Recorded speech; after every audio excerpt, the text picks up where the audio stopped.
sana sadağa.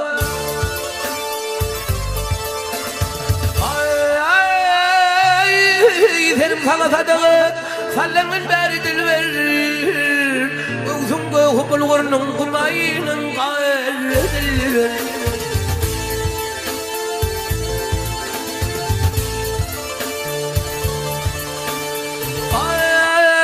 Didarımı min muştuk derdime deri dil ver. Tadilim nuvuli paslı bahar dil ver.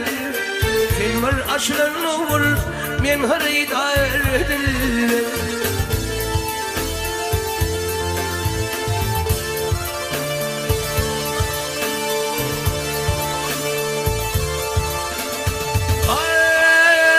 Danışta kılvet yerde dillerin acayip.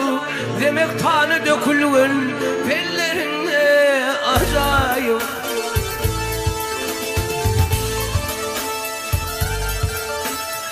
Ay kuşların erkeğin çebilerin acayip. Arkimeyin ayrılma ne balların acayip. Senin badağını vermen bağın en uğur dilber. Dilbere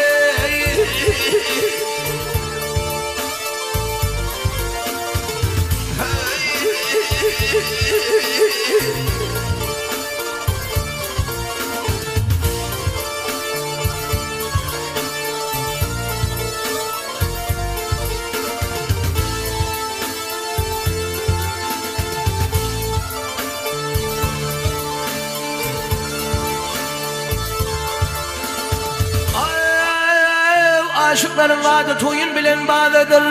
Öykü kine yetteler, kerişme yunazidir.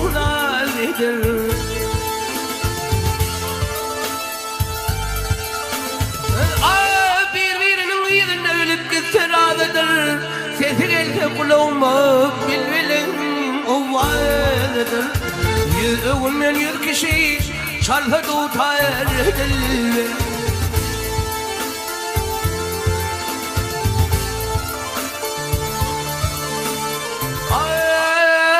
Alamullah ademini, alamullah ademini, al-gafel katteler Amerika meydanında belli Vietnam etteler.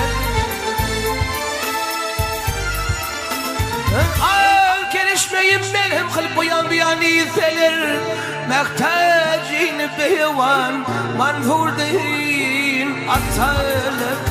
Ardım yaşıt araydım min günay kar dilber.